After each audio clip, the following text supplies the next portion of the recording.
this afternoon, you may have already seen some of the very best Chinese information already from our fellow Chinese game company. So I hope I can still provide you with some new and different information in my session. So first of all, a little bit introduce of myself. I'm the Vice President of NetEase, and I've been started working in China and the game industry since 2003. And I'm currently in charge of the third-party publishing business in the company, and also business partnership management in general. So just in case if you haven't heard about us, NetEase is one of the leading internet companies in China, founded in 1997. And before online gaming, we provide a lot of online internet service, including free email box. We are still one of the biggest free email provider in China. And we have e-commerce, online advertising, portal website, online music, online education, and of course, gaming business is also one of our biggest business division. And NetEase Publishing is the publishing arm, of course, of NetEase game business. Apart from the publishing, we are one of the biggest game developers in China. We have more than 6,000 game developers in China. And Bochuan in Chinese Baochuan, which is a newly found consumer brand for our third-party publishing business. So today, I believe you should have heard about a lot of different things about the Chinese gaming market. And this is always not an easy things to do to understand China. And I hope today I can provide you with some different perspective by sharing some of the story, and hope the stories can help you understand the market a little bit better.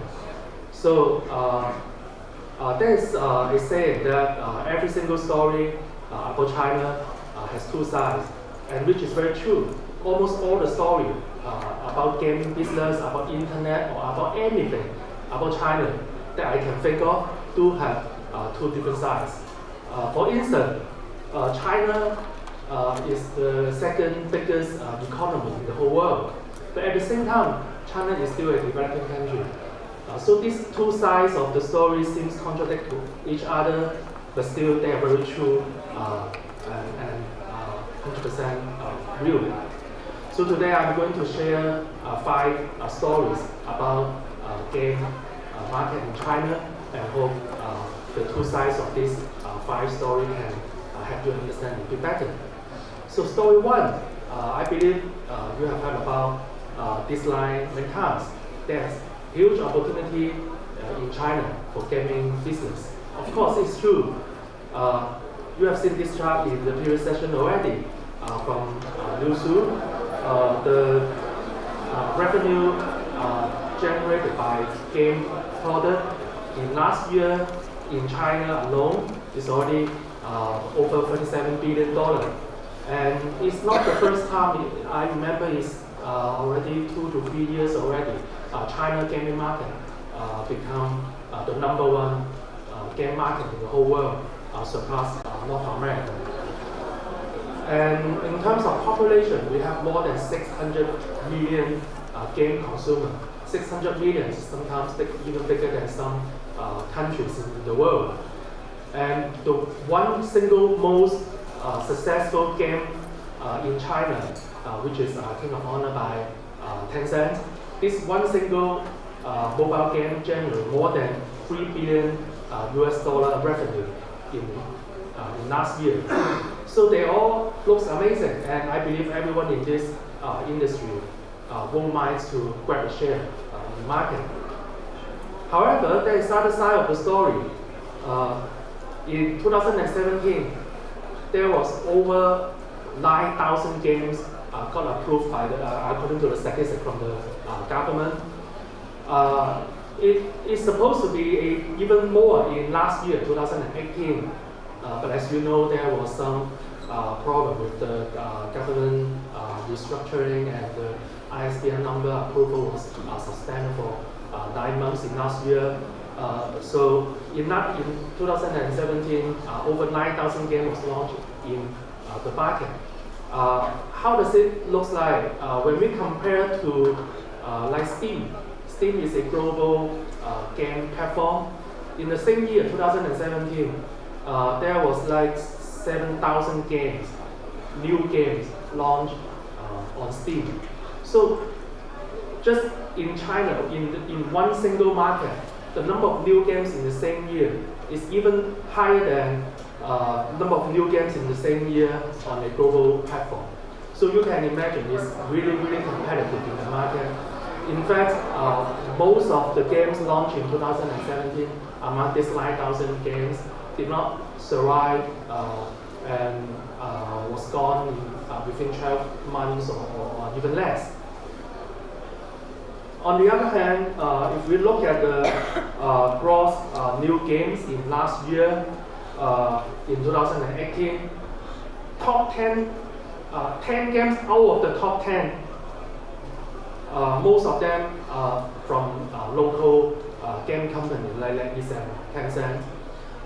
3 out of the top 10 new games are from a foreign game company, but in fact, some of them, like the Messiah and the Square Enix, the game is actually the Chinese branch studio of the company. So actually, almost all the successful new games launched last year are developed by local Chinese.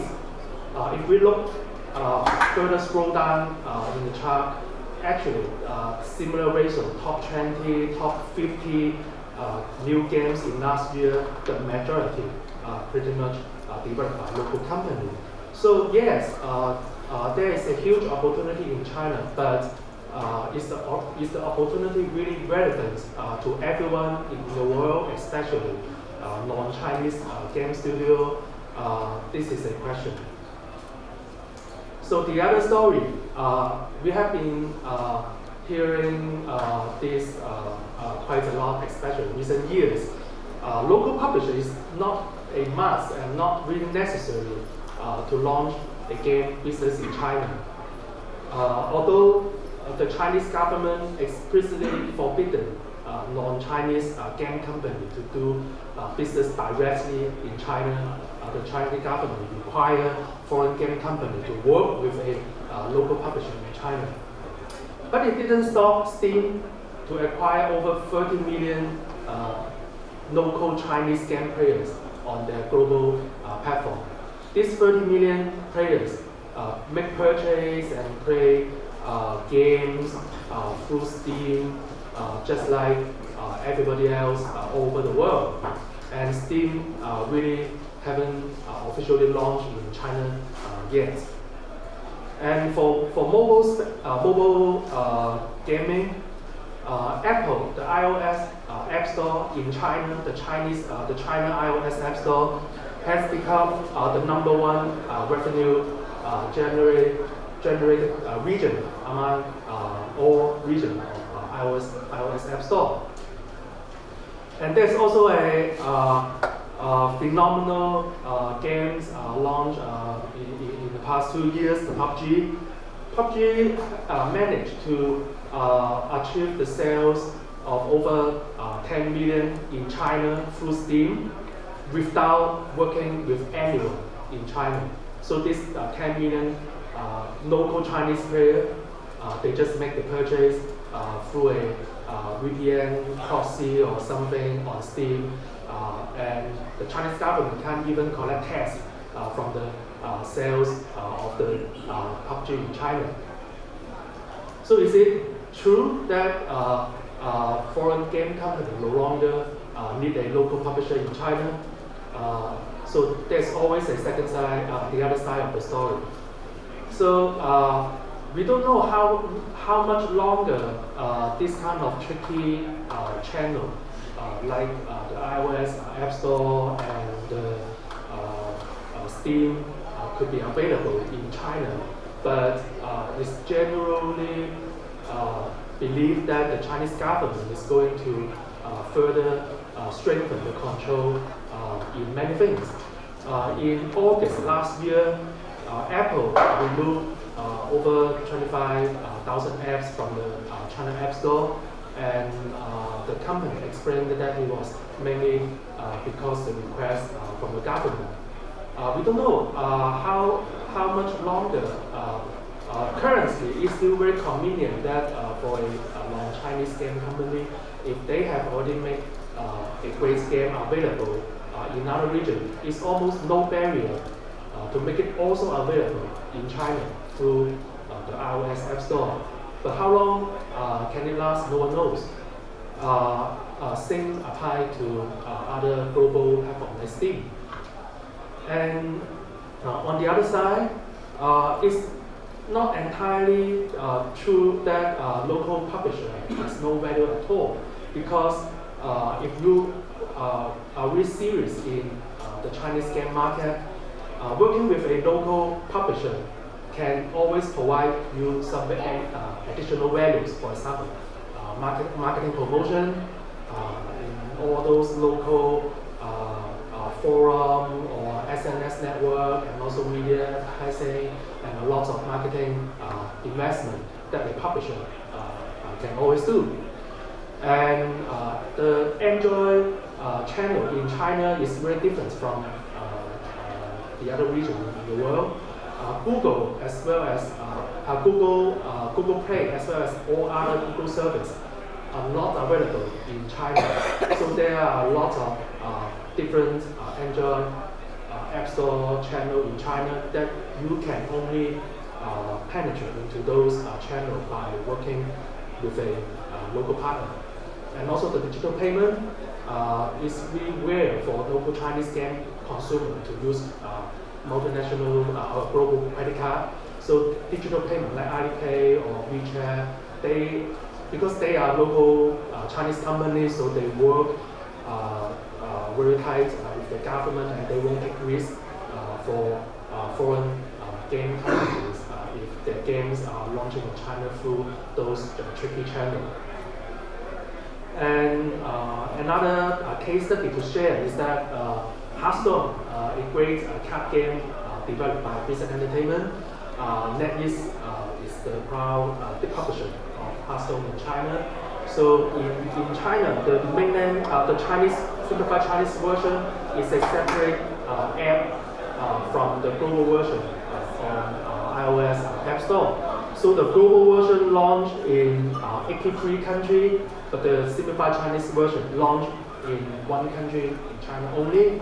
And you can see the numbers, the number of download or the business is pretty much at the same level, which means the business in China alone is pretty much the same amount or same revenue level as the whole world combined. So this is definitely impossible if Hearthstone is not published in China with a local publisher. By the way, I'm definitely not allowed to disclose precise financial data of our internal numbers. So these numbers are from third-party source, not from the official finance information. But you get the idea.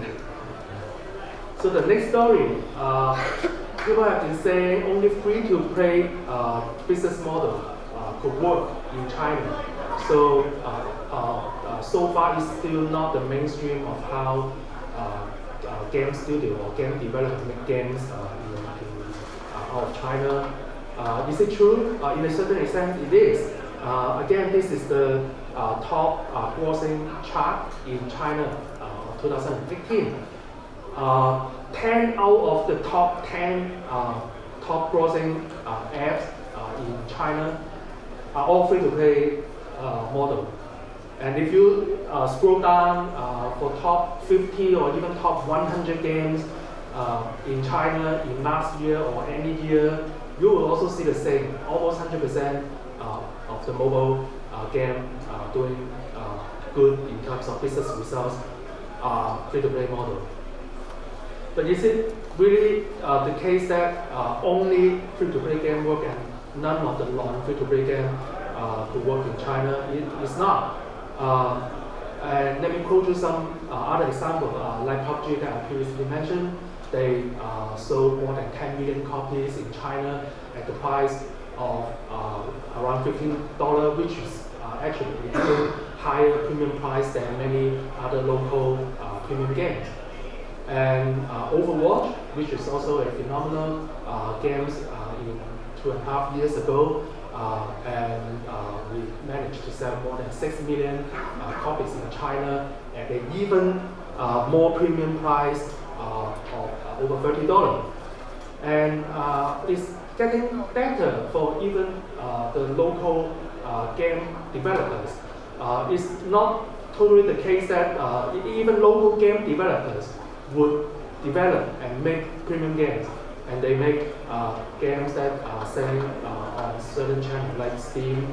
And this is the game just launched before Christmas, and they managed to achieve over 600,000 copy sales in just within the first month of launch. So another story, Android App Store. It seems very complicated and very challenging for foreign game studio. Even if you work with a local partner, we are talking about over 200 Android App Store in China, and every single of them, the developers in the past, they may need to develop, they may need to invest certain development resources to do the SDK integration for every one of them. So even if you work with a local partner, you may still need to do a lot of technical work in order to launch your game in all the major Android channels. So of course, dealing with that many Android channels is a difficult job. But from the technical aspect, it's actually much easier than in the past. Major publishers like NetEase, we have already developed our own version of Universal SDK. I believe some other major publishers in China also provide a similar Universal SDK. And for the NetEase Universal SDK, one single integration, we can cover 100% Android channel in China, and we are expanding to oversee Android channel as well. And we provide very flexible user account and billing component, and also full visibility like the reports and the statistics for our developers partner. So there's literally no additional work whenever there's additional Android channel added into the entry, or certain channel do have updates or change of their technical specification. Just one-time integration and literally make the game available in all the major Android channels in China. So the last story, this is also one of the most frequent impression that non-Chinese game development may have. In order to be success in China, or at least to launch the game in China, it requires a lot of game design changes. Is it true? Yes, in a certain extent that we saw a lot of successful cases in China. For example, League of Legends. The global version of the League of Legends and the mainland Chinese version of the League of Legends, they even have different set of art assets or illustration in order to work better to suit the taste of the Chinese game player. And another example, like the Trail, which is a interesting game developed by a Canada studio. In the West, it was a PC game available on Steam, and when we launched in China, we changed the game into a mobile game and also introduced a lot of different monetization items. So they are all the successful story, a certain case to justify the story, then you need to change a lot of the game design in order to success in China. But then also the other side of the story that we also see, let me quote an example of our long-term partner, Blizzard Entertainment. They literally launched everything in China without any major modification. The game itself, like Hearthstone or Overwatch or even World of Warcraft, the players in China who play the game, the Chinese version of the game, they play literally the same game, the identical game as the global player. So every time when the Chinese fans of Blizzard Entertainment games, when they talk to other fans in other regions, they are always talking about the same game. Except for some mandatory requirements like the anti-addiction system or some health warning message that the Chinese government may require us to introduce. Other than that, the game is literally the same game between mainland Chinese version and the global version. So they are the 5 stories I want to share today. So as a conclusion, there's some always true idea that I would hope to share. China is always a very fast moving market, and things could change very quickly. So maybe you have already heard a lot of exciting information and story today, but some of them could be totally different within a year or so. But it's always true that I would suggest everyone should think in long term in order to do a decent and serious business in China. And lastly, the most important suggestion that I would suggest is that please work with a trustworthy local partner like NetEase. Thank you. Thank you very much. I'm not sure if we still have time. We can take a question. Maybe take a question or two. So if you have any, we can make time for a question or two. Are there any questions from the audience? No, perhaps not. We'll take this one here. We'll do just one question and we'll move on. Thank you. Well, I was going to give you a mic. Regarding like a Western company self-publishing in China, my understanding there is that you can do it on iOS and Steam, but not the Android channels because they require the licenses. Can a Woofy, if you set up a Woofy in China, can you get all the licenses needed and self-publish it on Android, or does it have to be a local publisher? Woofy means a foreign company selling a movie in China. So according to the law and regulation in China, only 100% domestic company, which means the owner, the shareholder, the legal representative of the company should be all local Chinese people, so that that company can be eligible to apply for a publication number or ISBN number in China. So if you set up a movie, if you are lucky enough to find someone who you can totally trust, who happens to be a Chinese citizen with Chinese ID number, and you don't worry to shift the shareholding or everything to that person, then might be a way that you can consider it. That is not something I would recommend. Thank you very much. We'll probably move on there, but thank you very much. That's great.